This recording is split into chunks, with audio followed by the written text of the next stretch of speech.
E aí, pessoas e pessoas, de boa? Bem, o porta-voz da presidência, o general Otávio Rego Ramos, disse na segunda-feira, ontem, dia 25, que o presidente Bolsonaro determinou que haja comemorações devidas em quartéis e batalhões no domingo, dia 31, em razão dos 55 anos do golpe militar, ou da Revolução Militar, como muitos dos militares chamam. Não é novidade que para o presidente da República o acontecimento de 1964 não foi um golpe de Estado, mas sim uma ação militar apoiada pela sociedade para impedir um golpe comunista no Brasil. Bom, a gente vai trocar uma ideia sobre isso.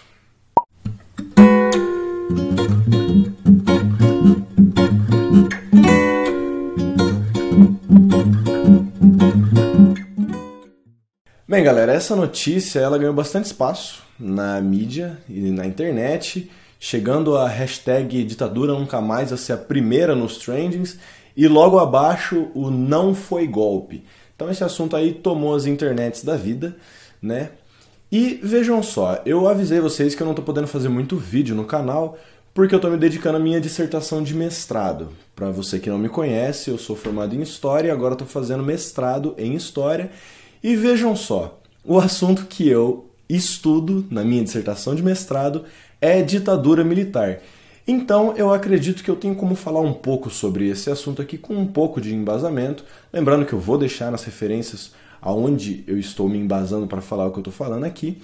E vamos lá, vamos fazer uma reflexão sobre esse episódio então. Belezinha? Primeiramente, é importante entender que a ditadura militar ela é um episódio chave para a atual conjuntura brasileira, certo? O nosso presidente atual, Jair Bolsonaro, ele vem de uma carreira militar, certo? O vice dele é um militar e ele já deu diversas declarações falando que é a favor, que foi a favor da ditadura militar, exaltando o regime militar e até mesmo alguns torturadores, como o Ustra. Ele inclusive falou que a ditadura tinha que ter matado mais gente, né?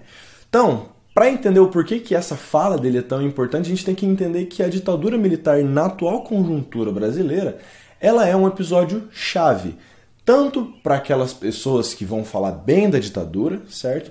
Quanto aquelas pessoas que vão falar mal da ditadura. Então o nosso passado, que aconteceu, começou há 50 anos atrás, ele é atualmente algo extremamente importante pra gente. Ele está em debate a todo momento. A ditadura é um assunto que está sendo revisitado, rediscutido há muito tempo, principalmente agora, tendo Bolsonaro sido eleito. Galera, esqueci de falar isso no vídeo, mas vou deixar aqui num adendo. É importante entender que por conta do atual governo se referir tanto à ditadura militar e a ditadura militar ter tanto peso no discurso e existir essa retomada do conservadorismo se referindo à ditadura militar, a gente vive então um momento de disputa de memória sobre esse período militar.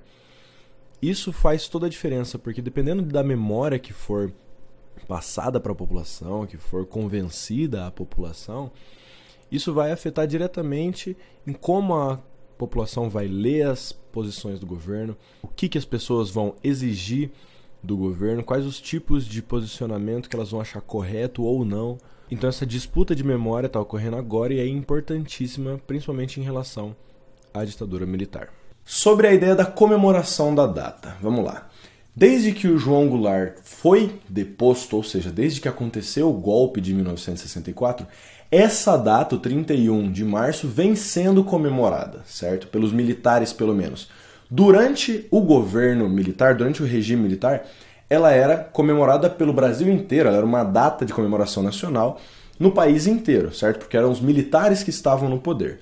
Depois que acabou o período militar, ela passou a ser comemorada pelos militares, certo? Inclusive, estava no calendário oficial de comemorações do Exército até 2011. Depois de 2011 foi retirado, mas até então era uma data a ser comemorada pelo Exército dentro do seu calendário base, ok? Oficial. E vejam bem, no período militar, o momento em que mais se comemorou o golpe foi durante o governo do Médici, que foi o momento mais tenebroso da ditadura militar, onde teve maior opressão aos opositores, maior perseguição, censura na imprensa, certo? Então a gente tem esse momento um tanto quanto contraditório, maior comemoração do regime e ao mesmo tempo a maior perseguição aos seus opositores. E veja bem que tem gente que esse pá nem era opositor aí e foi perseguido. Ela então não é uma novidade.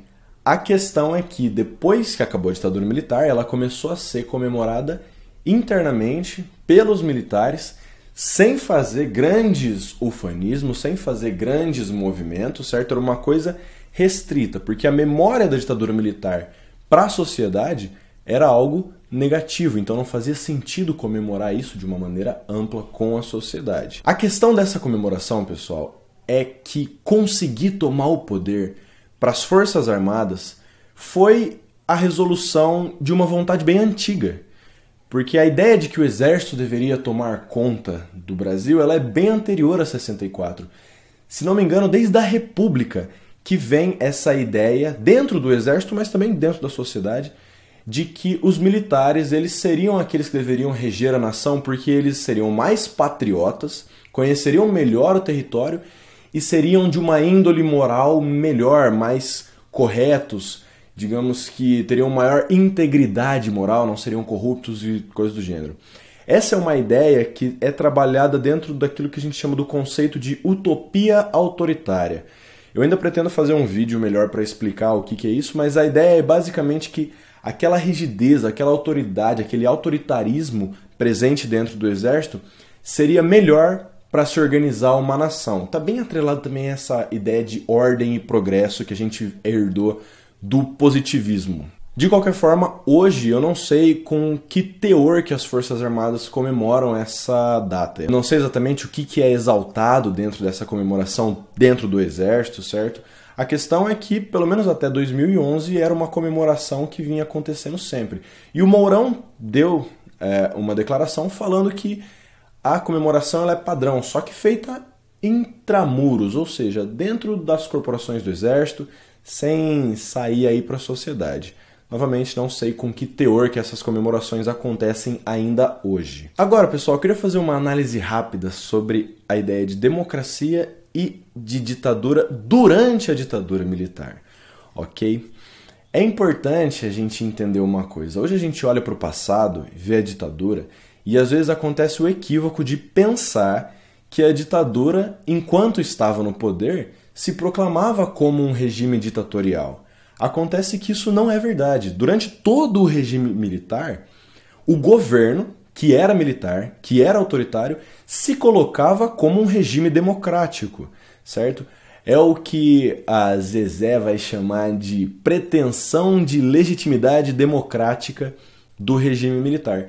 Então, mesmo quando foi promulgado, por exemplo, o AI-5, que é o ato institucional mais tenebroso da nossa ditadura, que institucionalizou a censura, a perseguição, a tortura e o assassinato de opositores começou a ficar cada vez maior, deu carta branca praticamente para os torturadores. Mesmo quando esse ato foi promulgado, o presidente continuou, na época era o Costa e Silva, dizendo que estávamos vivendo sobre uma democracia, certo? Então, em nenhum momento a ditadura militar se assumiu enquanto uma ditadura. Ela sempre disse que era uma democracia. Uma democracia que não tem nada a ver com nenhum conceito de democracia que a gente conhece, né? Porque o povo não elegia seus representantes, o povo não podia ter liberdade de expressão, mas ainda assim o regime se dizia democrático. A ideia, então, de que a ditadura foi uma ditadura, que era um regime autoritário e tudo mais, ela veio depois. Ela veio depois que a ditadura começou a acabar, certo? Com a abertura democrática, depois que foi visto todas as atrocidades que a ditadura deixou para trás, depois que diversas acusações sobre as torturas, sobre as mortes, sobre os desaparecimentos começaram a aparecer. Então foi um processo que aconteceu depois que o regime ditatorial ficou mais exposto. Aí sim, quando há uma abertura democrática no país, é que se olha para o passado e se ressignifica aquele período, entendendo ele daí então sim como uma ditadura, certo? Até então não era essa ideia. Enquanto ela existiu, ela não se assumiu como ditadura. Mesmo que perseguisse, mesmo que censurasse, se dizia democrática. Então às vezes a gente pensa, né, sobre a galera e fala, pô, mas a galera não fazia nada, como que funcionava isso? Todo mundo aceitava a ditadura?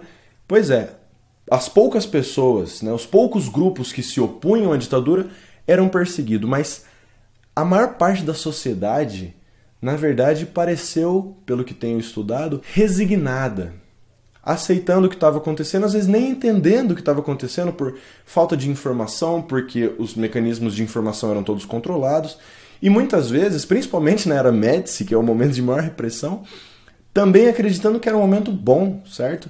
Existe uma contradição entre anos de chumbo do governo militar com anos de ouro, porque é essa dicotomia entre o governo Médici. Então é interessante ter essa ideia de que a ditadura, quando ela existiu, ela não era vista por ela mesma como uma ditadura. E claro, por grande parte da sociedade também não.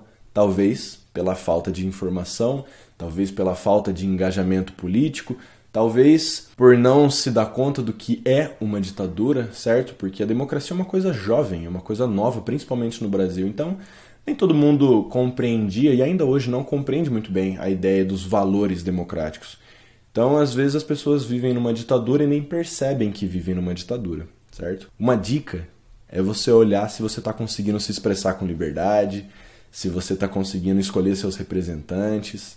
Isso é um começo, mas ainda está bem longe de uma democracia plena, ok? Uma das coisas também que eu gostaria de comentar aqui sobre o período da ditadura militar, que às vezes gera essa confusão na nossa cabeça sobre a complexidade desse período. A ditadura militar brasileira, ela foi uma ditadura que ao seu final ela teve a Lei de Anistia. A Lei de Anistia, ela foi promulgada em 1979, já no finalzinho do regime militar, e vejam só o que ela trazia dentro da ideia dela.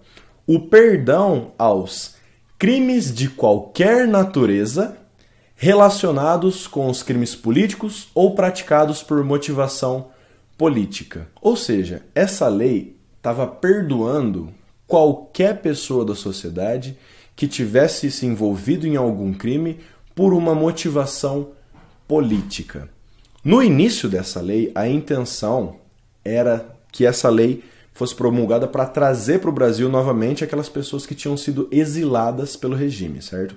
Os opositores do regime que estavam fora, a ideia era promulgar essa lei para que eles pudessem retornar.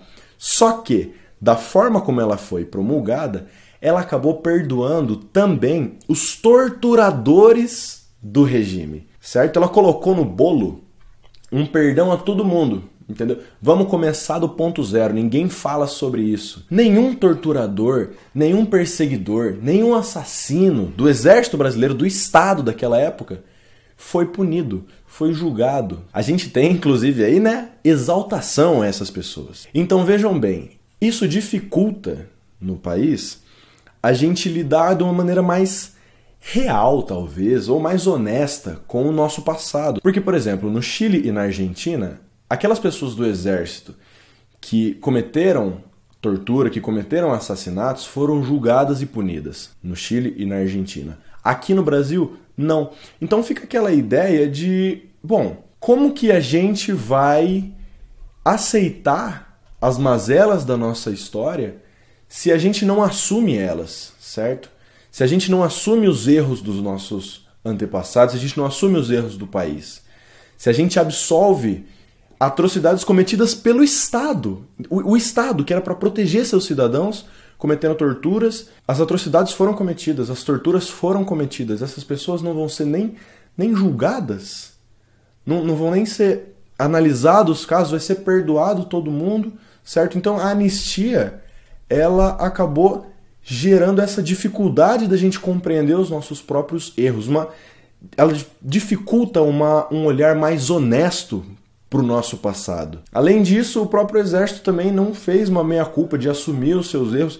Eu acredito que exista dentro do próprio exército, sim, muitas pessoas que olham para esse passado e que reconhecem os erros. Eu acredito que sim.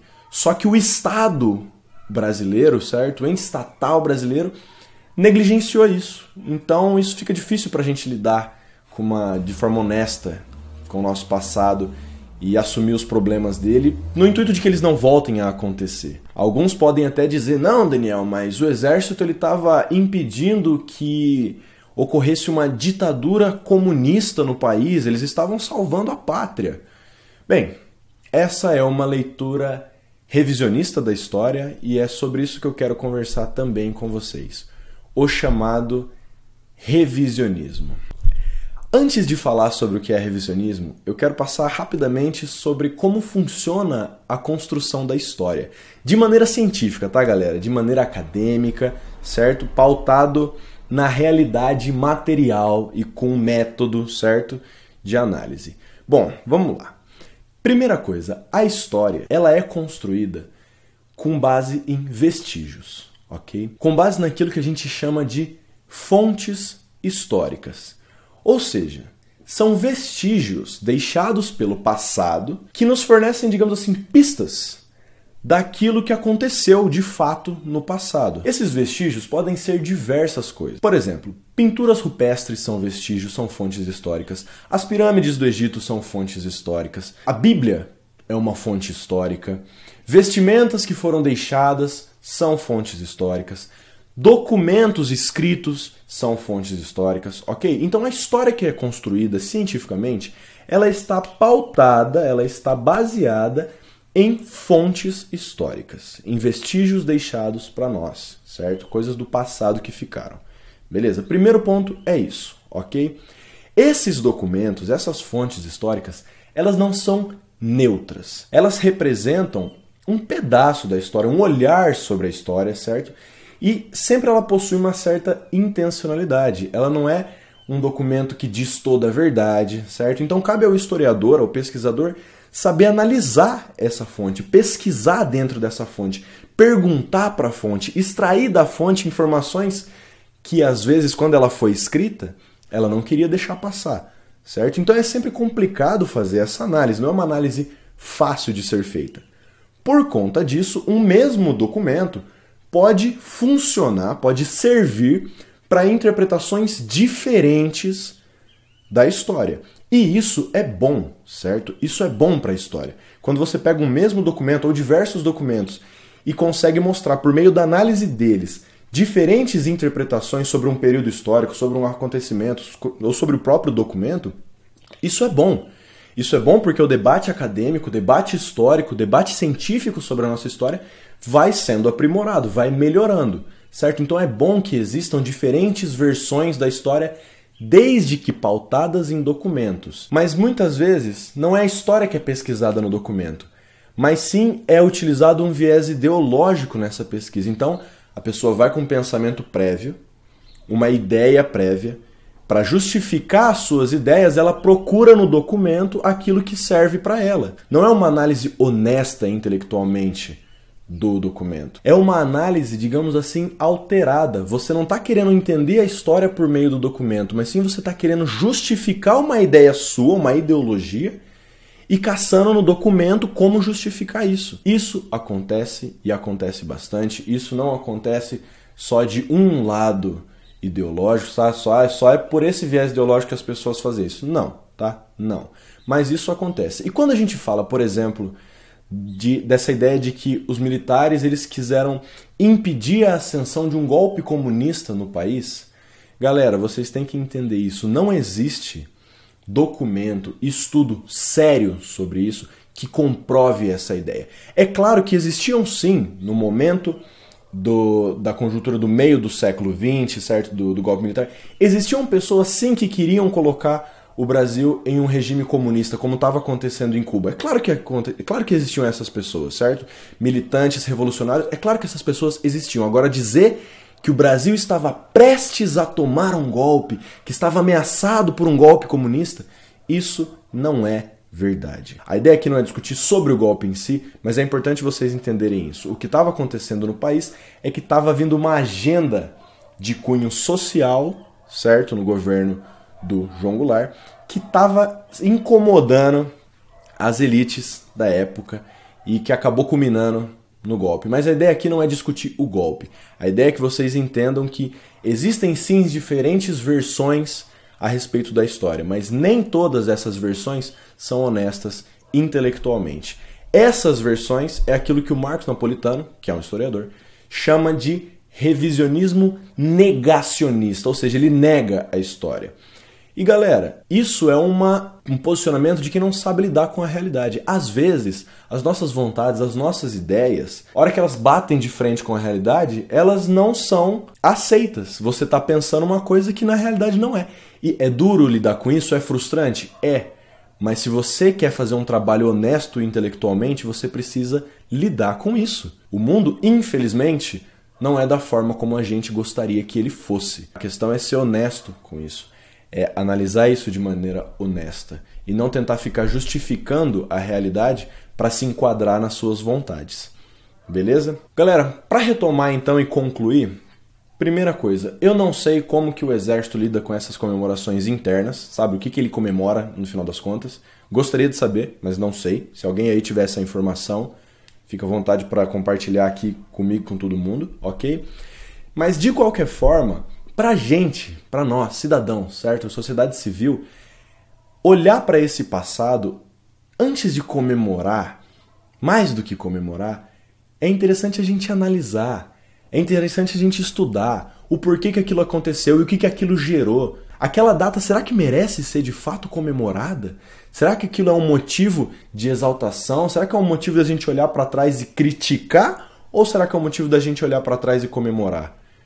Vamos fazer esse processo, certo? Eu coloquei aqui na descrição diversos trabalhos, referências sobre a ditadura militar, certo? São os trabalhos sérios, são trabalhos renomados, são trabalhos pautados em documentação, certo? Então, se você quer conhecer um pouco mais sobre a ditadura militar, quer entender esse episódio da história que é muito importante, principalmente nesse momento, como eu já expliquei antes, dá uma olhadinha nas referências aqui embaixo. Beleza, galera? Eu espero que assim todo mundo possa estudar honestamente, entender um pouco melhor como funciona a história e entender que às vezes o nosso passado ele não é belo como a gente gostaria que fosse. E faz parte, o importante é entender isso, analisar isso e procurar trabalhar com essa realidade da melhor forma possível. Beleza?